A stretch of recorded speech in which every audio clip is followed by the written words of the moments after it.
योगी सरकार का फरमान आया है कि अब मंदिरों में चौकी लगाकर, माता की चौकी लगाकर रामायण का पाठ कराया जाएगा और नवरात्रों में उस खर्चे पर, सरकारी खर्चे पर वहां पर पूरी व्यवस्था लागू की जाएगी। क्या कहेंगे आप?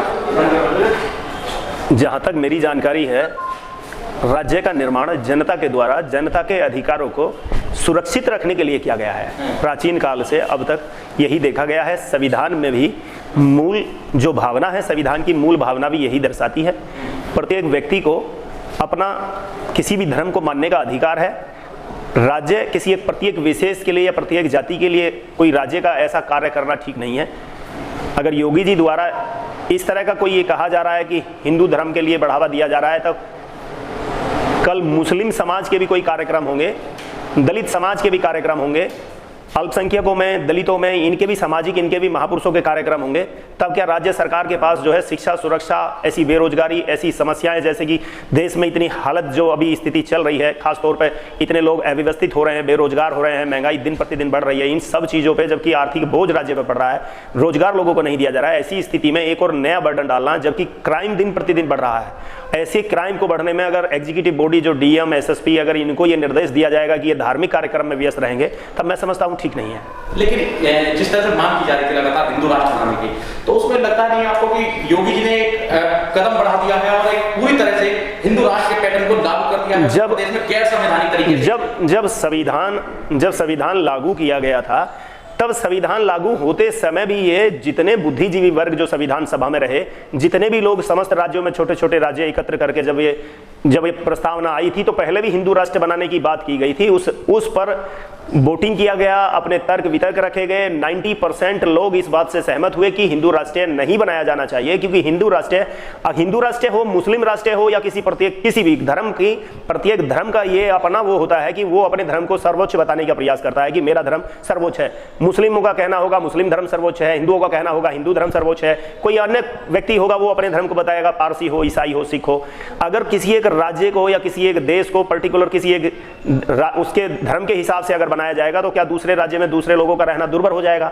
तब इस हिसाब से तो ये डेमोक्रेटिक कंट्री है, लोकतांत्रिक देश है, लोकतांत्रिक रहना चाहिए। सरकार के ऐसे अगर कोई सरकार द्वारा कहा जा रहे हैं, बिल्कुल ये निराधार है और कहने भी नहीं चाहिए किसी को। योगी सरकार मंचों से अपने वक्तव्य में लगातार कहते हैं कि यूपी में रामराज स्थापित कर दिया है, तो आपको लगता है कि जब रामराज है तो रामराज में तो ये सब चीजें होंगी और इस तरह का जो नहीं, राज्य सरकार में अगर कोई भी व्यक्ति, अगर कोई ऐसा पर्टिकुलर किसी भी राजनीतिक पार्टी का कोई नेता अगर ऐसा कहता है तो बिल्कुल गलत कह रहा है। कोई राम राज्य नहीं स्थापित हुआ है। ये तो सिर्फ राम को बदनाम करने की एक बात है कि राम राज्य में ऐसे अपराध नहीं होते थे, राम राज्य में ऐसे बलात्कार नहीं होते थे, राम राज्य में लोग ऐसे अशिक्षित या ऐसे जो आज लोगों के साथ दुर्व्यवहार हो रहा है वो नहीं होता था। प्रत्येक व्यक्ति को समान रूप से राम तो एक वो राम है, राम ने तो अपना सब कुछ त्याग दिया था। और यहाँ आज एक हर नेता लूट मचाने में लगा हुआ है। जनता आज बेहाल है, जनता को समस्या हो रही है। ये सिर्फ काल्पनिक या कहने से नहीं चलता है। लोगों को शिक्षा, जो मूलभूत आवश्यकताएं हैं लोगों को, वो दी जानी चाहिए, तब रामराज आएगा। लोगों को शिक्षा दिया जाना चाहिए, रोजगार दिया जाना चाहिए, सुरक्षा दी जानी चाहिए, तब रामराज आएगा। ऐसे रामराज आना नहीं होगा, इसे रामराज नहीं कहा जा सकता। अच्छा, अगर नवरात्रों में रामायण का पाठ और माता की चौकी स्थापित कर ही रहे हैं तो दिक्कत क्या है? क्या है मतलब अगर इस तरह से लोगों की आस्था से अगर जुड़ना चाहते हैं अधिकारी, तो क्या दिक्कत है? जब से सरकार का गठन हुआ है, कोई भी नेता पर्टिकुलर किसी भी पार्टी का नेता विशेष तब तक रहता है जब तक वो किसी पद की जो है शपथ ग्रहण ना कर ले। शपथ ग्रहण करने के बाद कोई मुख्यमंत्री हो या प्रधानमंत्री हो, वो व्यक्ति विशेष नहीं रह जाता, किसी पार्टी का नेता नहीं रह जाता, वो प्रत्येक व्यक्ति का मुख्यमंत्री, प्रत्येक व्यक्ति का प्रधानमंत्री हो जाता है। जितने योगी आदित्यनाथ हिंदुओं के प्रधानमंत्री हैं, उतने ही मुसलमानों के भी होना चाहिए, उतना ही सिख का भी होना चाहिए, उतना ही दलितों का भी होना चाहिए। लेकिन अगर आज वो हिंदुत्व के लिए या हिंदुओं के लिए ये कहते हैं कि भाई हिंदुओं का त्योहार मनाया जा रहा है और हिंदुओं के त्योहार में 1-1 लाख रुपया सरकार अनुदान देगी और सरकार चौकी लगवाएगी, तो भाई आने वाले समय में मुस्लिमों का भी त्योहार आ रहा है, तब क्या राज्य सरकार मुसलमानों को भी 1-1 लाख रुपया का अनुदान देगी? आने वाले समय में दलितों का भी एक जो है पर्व आ रहा है, क्या सरकार दलितों को भी 1-1 लाख रुपया का अनुदान देगी? अगर नहीं दे सकती है तो किसी एक जाति या किसी एक धर्म विशेष को दिया जाना बिल्कुल भी न्यायोचित नहीं है। मुस्लिम हिंदू कहां है, दलित हिंदू कहां है? ये गलत है, धारणा बिल्कुल सोच गलत है। ये ऐसी अगर इस प्रकार ये सोच रहे हैं कि दलित हिंदू नहीं है, तब इनको डिसाइड करके इनको डिक्लेयर कर देना चाहिए दलित हिंदू नहीं है। अगर हिंदुओं का कोई अस्तित्व है तो वो सिर्फ और सिर्फ दलित और पिछड़ों से है, अपने आप से नहीं है। दलित तो चुनाव में भी दलित रहते हैं, वो कौन से हिंदू वोट होगा? अगर सरकार नहीं मानती है, सरकार की गलती है। दलित और पिछड़ों से ही देश बचा हुआ है। ये तो जब देश में ये मांग पहले भी बाबा साहब के द्वारा की गई थी। बाबा साहब ने पहले भी कहा था कि दलित स्थान बना दिया जाए, हमको पृथक मतदान का अधिकार दिया जाए।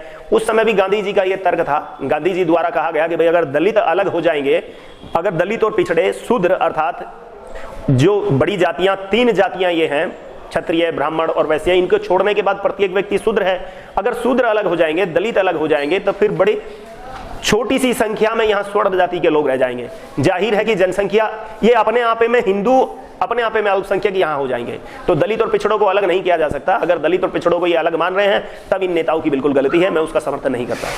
तो क्या आपको लगता है कि जो जहाँ पर व्यवस्था नहीं हो पाती है, मुख्यमंत्री योगी आदित्यनाथ ने उन जगहों को शायद इस तरह का अनुदान देने की बात कही हो, उन लोगों को जो चिन्हित करें, वो शायद ऐसी बस्तियां हो जो दलितों के बीच की ही जहाँ पर मंदिर बने हुए हैं, व्यवस्था नहीं हो पाती है, वहाँ इस तरह का कार्यक्रम कराया जाए, ऐसा आदेश दिया हो? देखिए, मुख्यमंत्री हैं, कोई व्यक्ति विशेष नहीं है, उनका कहा हुआ मौखिक आदेश लागू हो जाता है। कहीं व्यवस्था है नहीं है इस बात से कोई तात्पर्य नहीं जा जाता है। एग्जीक्यूटिव बॉडी को वो एक्सेप्ट हो जाता है, सिर्फ मौखिक आदेश। इतनी जिम्मेदारी पद पर यदि कोई व्यक्ति कुछ बोल रहा है तो उसको इस बात को पर्टिकुलर स्पष्ट खोलना चाहिए कि या तो हम यह आदेश इन क्षेत्रों के लिए दे रहे हैं जहां यहाँ व्यवस्थाएं नहीं है, वहां व्यवस्थाएं दुरुस्त करने के लिए दिया जा रहा है, और अगर ऐसा आदेश में कुछ नहीं खोला गया है तो वो गलत किया गया है।